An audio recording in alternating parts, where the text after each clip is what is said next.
নমস্কার বন্ধুরা, বাংলা বার্তায় আপনাদের স্বাগত। সাম্প্রতিককালে অর্জুন সিং একটা বিস্ফোরক দাবি করেছিল।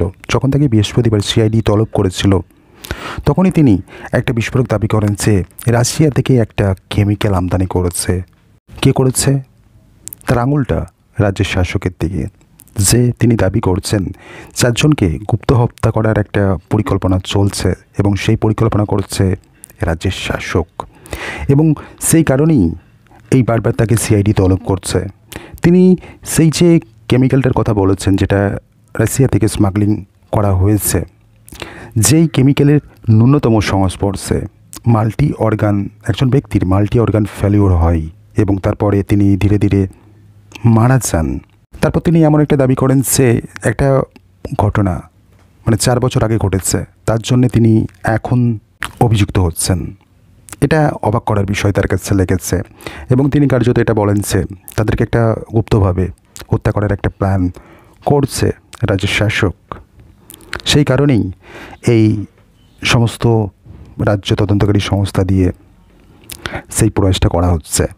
যখন তাকে সিআইডি তলব করছে এমন দাবি করছে অর্জুন সিং, তো বৃহস্পতিবার তাকে সিআইডি তলব করেছিল এবং শনিবার অর্জুন সিংকে হসপিটালে দেখা গেল, তার চেক আপের জন্য। তার শরীরে কোনো কেমিক্যাল পাওয়া যায় নাকি, কোনো বিষ ঢুকেছে নাকি, সেই পরীক্ষা নেই, সেই আশঙ্কা নেই। তিনি হাসপাতালে, একটা বেসরকারি হাসপাতালে যাচ্ছেন।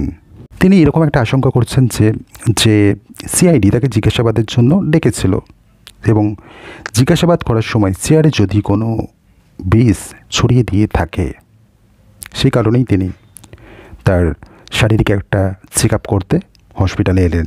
এবং তিনি এও দাবি করেন যে যদি তার শরীরে কোনো বিষ প্রয়োগ হয়ে থাকে তাহলে তিনি দ্বারস্থ হবেন হাইকোর্টে। তো অর্জুন সিং যে দাবিটা করছে, সেই দাবির মধ্যে কতটা সত্যতা রয়েছে সেটা তো সময় সাপেক্ষ ব্যাপার। এবং তিনি বৃহস্পতিবার সিআইডি দপ্তরে গেলেন এবং শনিবার তিনি হসপিটালে তার মেডিকেল টেস্ট করার জন্য এলেন। যদি তার শরীরে কোনো বিষ পাওয়া যায় তাহলে তিনি হাইকোর্টে দ্বারস্থ হবেন আবারও। তো এখন এটাই দেখার বিষয় যে এই Arjun Singh medical check up করতে যাচ্ছেন, সেখানে কী রিপোর্ট আসবে নিশ্চয়ই সেটা তিনি প্রকাশ্যে আনবেন, তখনই জানা যাবে।